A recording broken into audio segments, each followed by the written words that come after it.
Le Sphinx est là. Mais que se passe-t-il si son histoire ne l'est pas? C'est la première question. Pas le sable, pas la pierre. La question. Qui l'a construit? Quand a-t-il été construit? Aucune réponse n'est définitive. Aucun enregistrement n'est terminé. L'histoire officielle dit l'Égypte. 4e dynastie. Le règne de Khafré. C'est la ligne. C'est le livre. Mais la pierre n'est pas d'accord. La taille confond. La forme dérange. Les détails résistent aux réponses faciles. Certains l'appellent un tuteur. Certains l'appellent une tombe. Certains l'appellent une porte secrète. Mais personne ne l'appelle certain. La tête est petite. Le corps est vaste. L'érosion ne correspond pas. La symétrie ne correspond pas. Si l'histoire officielle est propre, pourquoi les doutes sont-ils plus forts que la confiance? Si le dossier est ferme, pourquoi les fissures parlent-elles plus fort que l'encre? Certains experts défendent la tradition. Ils citent les dynasties. Ils citent des pharaons. Ils citent des noms sculptés. D'autres brisent la chronologie. Ils citent l'eau. Ils citent les inondations plus anciennes que l'Égypte. Le conflit se développe. Un côté appelle le mythe. Un côté appelle le fait. Les deux refusent la reddition. Les chambres cachées sont revendiquées. Les autorités disent qu'aucun n'existe. Mais les rumeurs persistent. Les photos font allusion aux tunnels. Les dessins suggèrent des trous. Les enquêtes révèlent des cavités. La réponse change avec l'expert. La réponse change avec la décennie. Mais la question survit. Le Sphinx est-il né en Égypte? Ou avant l'Égypte? A-t-il été sculpté par les rois? Ou par des étrangers? A-t-il été construit comme symbole? Ou comme avertissement? Ou comme mémoire? Si la tête était changée, quel visage a été perdu? Si le corps était sculpté plus tôt, quelle heure a été effacée? Si les tunnels existent, qu'est-ce qui se trouve à l'intérieur? Chaque pierre cache une version. Chaque version cache un doute. Chaque doute cache un secret. Le Sphinx est là. C'est un fait. Mais son histoire n'est peut-être pas. Et si les experts ne peuvent pas être d'accord, qu'est-ce qui est vraiment enterré dans la pierre? Un titre. Un silence. C'était en 1935. Un rapport est apparu. Il parlait de découverte. Il a parlé de choc. Il parlait d'une ville. Pas ci-dessus, ci-dessous, sous le plateau, sous le Sphinx. Une ville souterraine. Rue sous la pierre. Chambre sous le sable. Un monde sous l'Égypte. Les journaux l'ont attrapé. L'histoire s'est répandue. L'excitation a augmenté. La spéculation a éclaté. Mais alors, il s'est arrêté. Il a disparu. L'histoire avait disparu. Pourquoi si complet? Un bruit d'un jour. Le lendemain silence. Pas un débat. Pas un déni. Seule absence. Les archéologues se sont détournés. Ils sont retournés aux tombes. Ils sont retournés aux trésors. Ils sont retournés aux dynasties. La ville a été ignorée. La réclamation a été effacée. Le rapport a été enterré. Étrange, n'est-ce pas? Comment oublier une ville entière? Comment effacer un titre entier? Certains disent l'exagération. Certains disent d'une erreur. Certains disent la fantaisie. C'est la réponse facile. D'autres disent d'une dissimulation. D'autres disent la censure. D'autres disent la peur. Si c'est vrai, la ville changerait l'histoire. Il remettrait en question les pharaons. Il remettrait en question la chronologie. Il remettrait en question le récit. Le silence lui-même est suspect. Pourquoi aucune enquête? Pourquoi pas de suivi? Pourquoi pas de photographie? L'histoire ne vit que dans des fragments, dans les coupures de vieilles coupures, dans les lignes de décoloration, dans les chuchotements des chercheurs. Mais la question demeure. Était-ce réel? Était-ce faux? Ou était-ce caché? Si faux, pourquoi ne pas réfuter? Si c'est vrai, pourquoi ne pas prouver? Si caché, qui a décidé? Les chercheurs nient. Les sceptiques insistaient. Le mystère survit. Une ville sous le Sphinx. Imaginez ce que cela signifie. Imaginez ce qu'il cache. Connaissance. Record. Secret. Ou rien. Seulement du sable. Seulement roc. Pourtant le silence est fort. Le silence parle. Le silence accuse. Un titre. Un titre. Un silence. Et le silence dure plus longtemps. Qui a décidé d'enterrer cette histoire? Ou des érudits? Certains disent creux.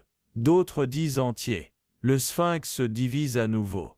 Les affirmations parlent de tunnels. Les allégations parlent de portes. Les allégations parlent de chambres. Des photographies existent. Certains montrent des trous. Certains montrent des ombres qui suggèrent plus. Des dessins existent. Les anciens. Ils esquissent les portes.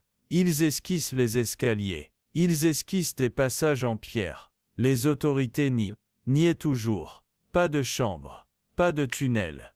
Pas de porte. Ils isent le risque. Risque d'effondrement. Risque de dommages. Risque de perdre la statue elle-même. Donc pas de fouilles.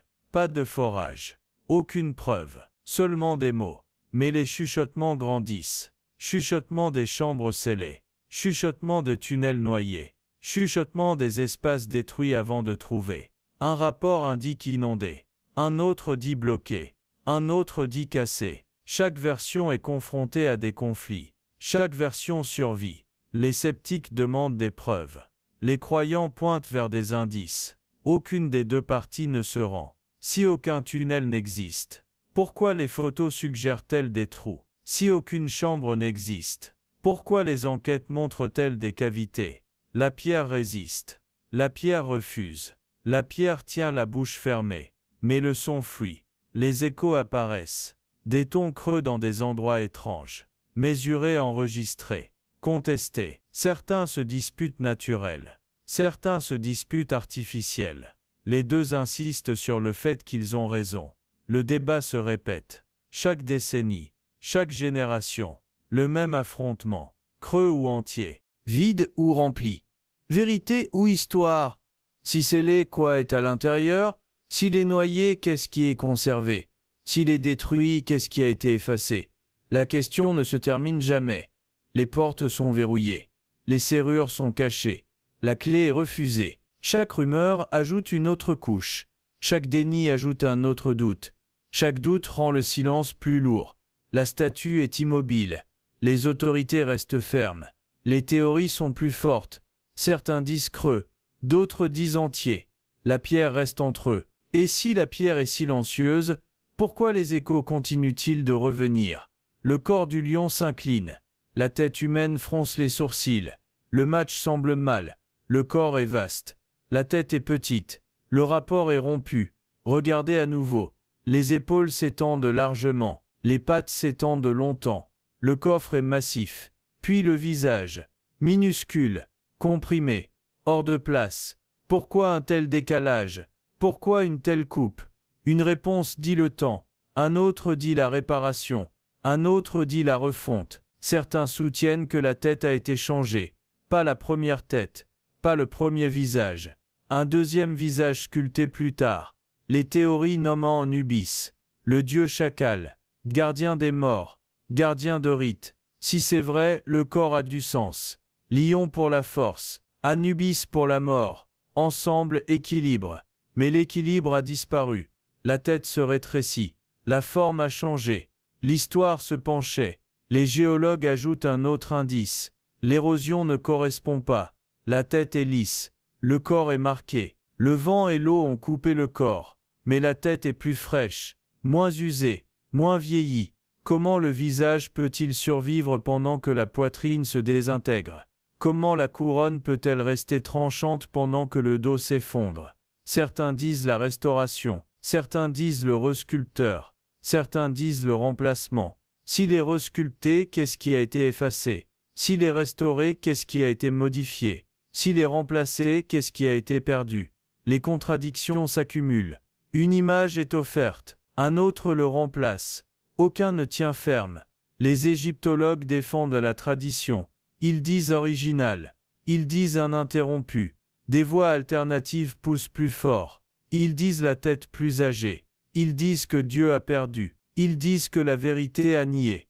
L'affrontement reste. Les rapports restent. Le doute demeure. Le corps du lion s'incline. La tête humaine fronce les sourcils. L'énigme n'est pas résolue. Et si le visage a changé, quelle histoire a été effacée? Un sphinx se dresse. Aurait-il dû y en avoir deux? Les vieux croquis le suggèrent. Dessin de siècles passés. Deux têtes sur le plateau. Deux gardiens dans le sable. L'idée n'est pas étrange. En Égypte, les pères étaient sacrés. 2 statues, 2 gardes, 2 seuils protégés. Les temples avaient des jumeaux. Les passerelles avaient des jumeaux. Les dieux ont été honorés par pair. Alors pourquoi un seul sphinx? Pourquoi un tuteur seul? Certains disent que le second a disparu, enterré sous des dunes, brisé par le temps, caché par le silence. Certains disent qu'il n'a jamais existé. Erreur des artistes, erreur des voyageurs, illusion de distance. Mais les croquis restent. Lignes claires, formes claires, 2 formes pas une. Les archéologues le rejettent. Aucun enregistrement, pas de ruines, aucune preuve en pierre. Des voix alternatives appuient plus fort. Ils disent que le jumeau est à proximité, couvert, non recruté, sans rapport. Une dune est nommée, près du sphinx. Dit de cacher la seconde, dit de couvrir la preuve. Les demandes de creusement sont refusées. Les autorités refusent. Applications ignorées. Silence répété. Pourquoi refuser? Si rien n'existe, prouvez-le. Si quelque chose existe, révélez-le. L'écart s'élargit. Silence officiel d'un côté, rumeur persistante de l'autre. S'il y avait un jumeau, le sang change. 2 gardiens au lieu d'un. Une passerelle, pas une statue. Quel seuil gardait-il? Quel chemin marquait-il? Quel secret gardait-il? Un sphinx se dresse, silencieux, seul, mais les croquis chuchotent autrement. Et les chuchotements se répandaient. Les touristes mentionnent, les auteurs citent, les théories se multiplient. Un sphinx se dresse, mais l'histoire de 2 survit. Le doute refuse de mourir. Et si un tuteur demeure, où est l'autre? Le sol tremble. Les lectures ne sont pas d'accord. C'est là que commence le débat. Des tests sismiques ont été effectués. Machines mesurées écho. Les machines ont cartographié la Terre. Les résultats ont montré des cavités, grands espaces sous le sphinx, zones creuses où une roche solide était attendue. Certains scientifiques ont dit naturel, lacunes en calcaire, défauts dans le sol, rien d'inhabituel. D'autres ont dit artificiel, chambre coupée à la main, passage en forme avec un but, preuve de chambre cachée. Les 2 côtés se sont affrontés, géologie contre la spéculation, conservateurs contre les challengers. Silence contre les questions. Les autorités ont choisi un côté. Ils ont dit naturel. Ils ont dit inoffensif. Ils n'ont rien dit à trouver. Pourtant ils ont refusé de creuser. Refusé de tester à nouveau. Pourquoi refuser? Si les cavités sont naturelles, pourquoi ne pas le prouver? Si les cavités sont vides, pourquoi ne pas le montrer? Le refus alimente la suspicion. Chaque déni ajoute du poids. Chaque silence ajoute du doute. Certains chercheurs indiquent les modèles. Les cavités s'alignent trop soigneusement, trop symétriques, trop exactes. La nature est aléatoire. Ce sont précis. C'est leur affirmation. Les critiques réagissent rapidement. Coïncidence. Erreur dans les instruments. Surinterprétation. Le combat se répète. Chaque enquête déclenche des arguments. Chaque argument se termine par rester à l'émat. Aucun test final n'est autorisé. Aucune fouille autorisée. L'affaire reste close. Mais les cartes existent. Les dossiers survivent. Ils montrent des espaces sous la pierre. Si naturel, alors inoffensif. S'il est inoffensif, alors sûr. Si en sécurité, alors pourquoi la peur? Le silence devient plus fort. Le refus devient plus net. Le mystère pousse plus profondément. Le sol tremble. Les lectures ne sont pas d'accord. La pierre se dresse au-dessus des 2. Et si la nature les a sculptés, pourquoi craindre de creuser plus profondément? Pas égyptien, pas possible. C'est la réclamation. John Anthony West l'a soulevé. Robert Schoch l'a testé. Le sphinx montre l'érosion de l'eau. Canaux profonds, marques lourdes, coupées en pierre. La pluie l'a fait. Pas de vent, pas de vent, pas de sable. Mais la pluie comme ça s'est terminée il y a longtemps. Le Sahara était autrefois mouillé. Le climat était autrefois vert. Les tempêtes ont pris fin il y a 5000 ans. L'Égypte a augmenté plus tard. Pharaon a régné plus tard. La civilisation a fleuri plus tard. Donc, si la pluie coupe le sphinx est plus âgé, beaucoup plus âgé, plus ancien que l'Égypte elle-même. Schoch a donné une date. 9 ans avant JC. C'est son estimation. C'est son stand. L'égyptologie dominante le rejette. Ils disent la 4e dynastie. Ils disent qu'Aphrès. Ils disent 2500 avant JC. Deux délais s'affrontent. En officiel, en radical. Les deux défendaient farouchement. Les géologues se rangent du côté de Choc. Ils voient des marques de pluie. Ils voient des inondations. Ils voient des preuves. Les égyptologues refusent. Ils demandent des dossiers. Ils demandent des inscriptions. Ils exigent des noms sculptés dans la pierre. Mais le sphinx n'a pas de nom, pas de texte. Aucun roi marqué dessus. Seule la pierre. Seulement des cicatrices. Seulement le silence. Ouest est allé plus loin. Il a nommé Atlantis. En monde perdu. En peuple disparu. Il a dit qu'il l'avait sculpté. Il a dit que l'Égypte l'avait sculpté. Il a dit que l'Égypte l'avait hérité. Les critiques l'ont appelé fantaisie. Il se moquait de l'Atlantis. Il se moquait de l'Ouest. Il se moquait de Choc. Mais l'érosion est restée. Visible, indéniable. Inexpliquée par le vent seul. Donc, l'énigme se répète. Si l'Égypte ne l'a pas sculpté, qui a fait? Si l'Égypte ne le possédait pas, qui a commencé? La contradiction s'approfondit. Les délais se divisent. Les experts creusent. Pas égyptien. Pas possible. Ou peut-être plus possible que l'Égypte admet. Et si l'Égypte ne l'a pas construite, qui a fait? En souvenir en pierre de la noyade. C'est ainsi que certains décrivent le sphinx. Graham Hancock a façonné cette vue. Il a parlé d'inondation. Il a parlé de l'effondrement. Il a parlé des survivants. Pas survivants de l'Égypte. Survivants de quelque chose de plus âgé. Une civilisation perdue. En monde effacé. Il l'a lié au sphinx. Il l'a appelé un marqueur. Un héritage dans la pierre. Un avertissement sculpté profond. L'inondation a mis fin à un âge. Les glaciers ont fondu. Les océans ont augmenté. Villes noyées. Les survivants se sont échappés. Ils se sont dispersés sur les continents. Ils ont porté des connaissances. Ils portaient de la mémoire. L'Égypte était un arrêt. Pas le premier. Pas le dernier. Mais un endroit pour recommencer. Le sphinx, a-t-il dit, était la preuve. Preuve de compétences plus anciennes que l'Égypte. Preuve de mémoire plus ancienne que les pharaons. Preuve des constructeurs sans enregistrement de livres. Les experts grand public le rejettent. Ils ne disent pas de mondation mondiale. Ils ne disent pas de maître caché. Mais Hancock insiste. Il pointe les mythes. Il pointe vers les ruines. Il pointe des modèles répétés dans le monde entier. Mythe des inondations.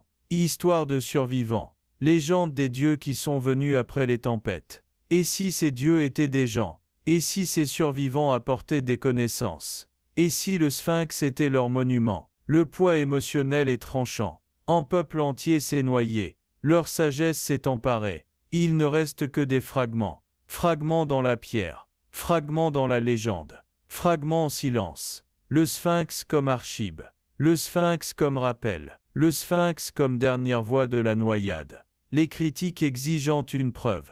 Il offre une théorie. Il l'appelle la fantaisie. Il l'appelle la mémoire. L'affrontement continue. Aucun accord. Pas de fermeture. Seules des questions. En souvenir en pierre de la noyade. Si les survivants nous ont donné cela, qu'ont-ils caché d'autre? Sous la patte. Une bibliothèque. C'est la légende. Le Hall of Record.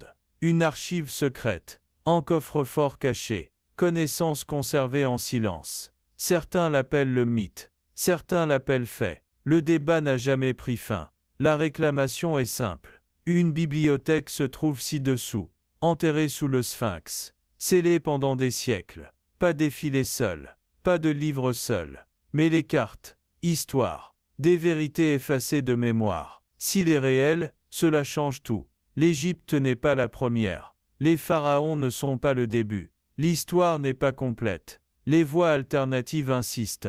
Ils indiquent les prophéties. Ils pointent vers les voyants. Ils indiquent des contes anciens. Ils disent que cela a une preuve.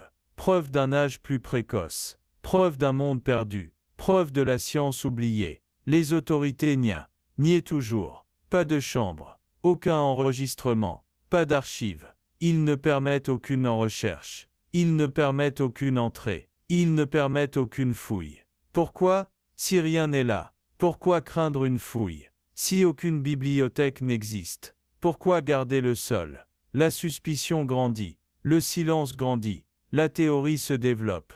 Certains affirment que la salle tient Atlantis. Certains prétendent qu'il détient les noms des constructeurs. Certains affirment qu'il contient des preuves d'inondation. D'autres le rejettent. Fantaisie, invention, des vœux pieux. Mais l'histoire refuse de mourir. Sous la patte, quelque chose attend, ou rien n'attend. Les deux côtés ne peuvent pas prouver. Les deux parties ne peuvent pas céder corps. Les deux côtés ne peuvent pas céder. Les montres sphinx, les couvertures de pâte. Le sol reste scellé. Le Hall of Record.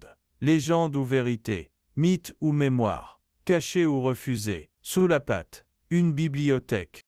Et si le passé y est enterré, pourquoi en sommes-nous gardés? Les pierres ne crient pas. Ils chuchotent.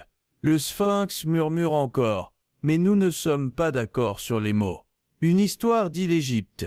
Pharaon. Dynastie. 4e dynastie. Khafre. Une autre histoire dit plus âgée. Inondation. Pluie. Nefsi 900 Adam JC. Les civilisations effacées. Une version dit gardien. Symbole sacré. Prix royal. Une autre version indique l'avertissement. Héritage des survivants. Cadeau des noyés. Certains disent solide, d'autres disent creux. Certains disent naturel, d'autres disent sculpté. Les photos suggèrent des ouvertures. Les enquêtes suggèrent des cavités. Les autorités en disent aucune. Les autorités interdisent la preuve. Les dessins montrent deux têtes. Les croquis montrent deux sphinx. Les dossiers montrent un. Le silence montre le doute. Un visage aujourd'hui est humain. Un autre visage a peut-être été Anubis. La tête est trop petite.